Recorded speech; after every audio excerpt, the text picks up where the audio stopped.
I'm only 15 pages in and I already want to cry. Like, oh my gosh. I find it so ironic how my last video I recorded, I was mentioning how to get out of a reading slump and all my tips and tricks on to bust through that reading slump. And yet I have found myself in a big reading slump. So that's why you guys have not seen me for a while, but I am finally out of it. I am thriving. And I wanted to read this book today because this author came across my timeline on TikTok and I had never seen her before. And she wants people to join her street team. So I was like, I will join. But the one stipulation was that I had to read one of her books before I can join her street team. So as I was perusing her catalog on Kindle Unlimited, I found this book that really caught my eye, and I thought it was going to be really cute and sweet, but little did I know it was going to break my heart into a million pieces. And for those of you that know, I love to go into books blind, so I did not read the synopsis. I had no idea what this book is about.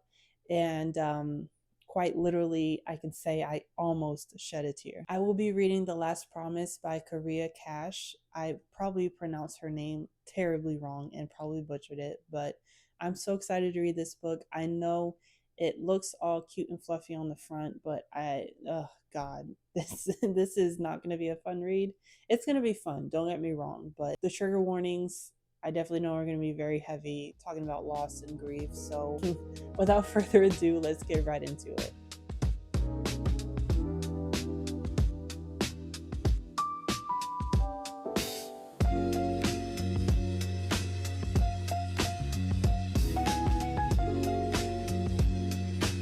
The fact that I already feel like crying and I've only been reading this book for 20 minutes is such a crazy feeling. Like, this should be illegal. Why is this book so sad? So basically, you're following along the story of Amani. She has a brother, his name is Jay, and every year on New Year's Eve, she and her brother would make a list. And it's not like a New Year's resolution list because her brother always found those to be dumb. It's more of a list to feel like you want your big dreams to come true. And while she and her brother were creating their own list, her brother told her, hey, if something were to ever happen, if anything were to ever happen, and you find this list, you find my list, make sure that you live out everything that I have written down. And Amani was like, what are you talking about? You're scaring me. Please don't talk like that. Nothing is ever going to happen to you. And then, unfortunately, 6 months later, he passed away in a motor vehicle accident, and she feels extremely guilty.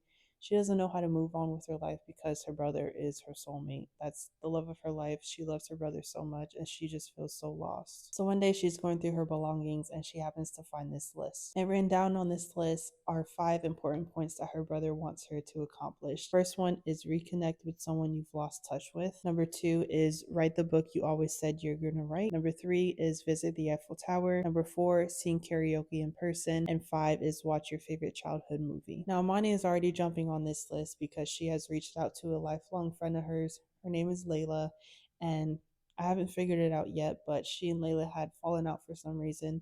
So she texted her saying, hey Layla, it's Amani. I know it's been a while, but I'd really like to connect. Can we talk? So we're going to figure out what happened between Layla and Amani. And I don't know. I just hope I don't cry during this book because it's already very sad. And I know it's going to be a triumphant feeling at the very end, but I just know along the way it's going to be like my heartstrings are going to get pulled out of my chest. I'm well over halfway right now, and Layla and Amani have finally rekindled their friendship and they have squashed the grievances that they had between one another. And now I understand why Amani is feeling the way that she is against Layla, because the night of her brother's accident, Layla pretty much encouraged Amani to allow her brother to use Amani's car. She's like, oh, what's the worst that can happen? It'll be okay if he uses your car for a couple hours. And then the worst happened.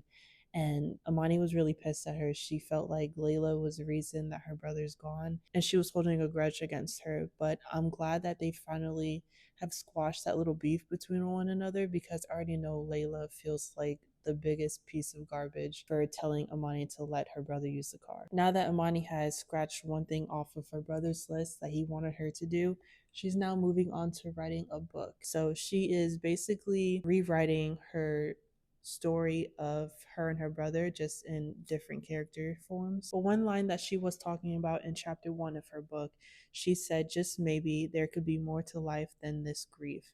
Maybe she could find a way to love again, even if it wasn't the same. And I was saying this in a TikTok that I filmed the other day. Grief is not one size fits all. It looks different for everyone and anyone. And although we all feel like we need to hold on to this grief just because we don't want to lose the person that we are grieving, sometimes you really do just have to let go so the grief no longer can hurt you. Learning to love yourself over again as a new person after grief is something that is crucial to learning who you are. And that can be used as a lifelong lesson for anyone, just not even in a fictional book setting, but in real life too. So enough of this soapbox before I get emotional. I'm going to continue reading. I'm on chapter 4 and there's only 3 more chapters left, so I'm going to try to push through.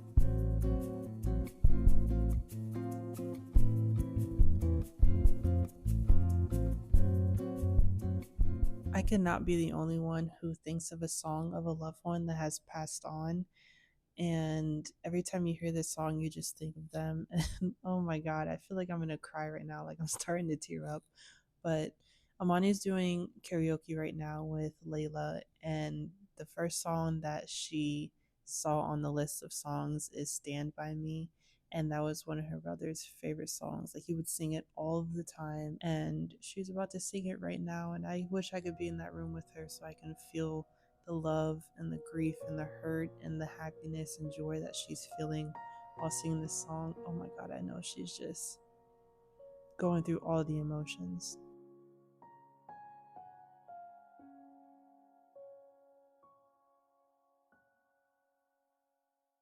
I was so close to finishing this book in one sitting, but my son woke up. Not a big deal, but I did end up finishing it, and it was so heartwarming and gut wrenching, and it broke my heart all at the same time as mending my heart too. So I definitely have a soft spot in my heart for Amani and Layla and Amani's mom, who lost a son.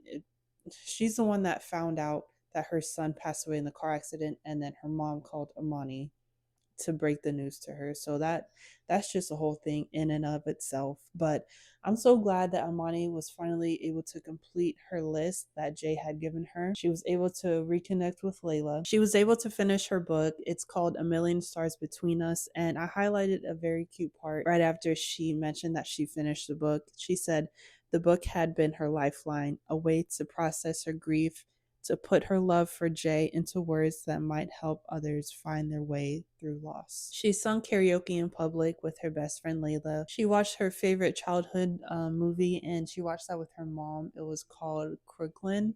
I've never heard of it. I don't even know if it's a real movie, but she said that she watches it every day since then. And number 5, she finally visited Paris to see the Eiffel Tower. And now, year 1, she did it just because she was suffering and she wanted to do it for Jay, but now she's doing it as a way of a tradition and she's thriving. I have no regrets of picking up this book, and I can say that I have finally read my first book by this author. I definitely have to do this again because I love reading short books that are less than 100 pages.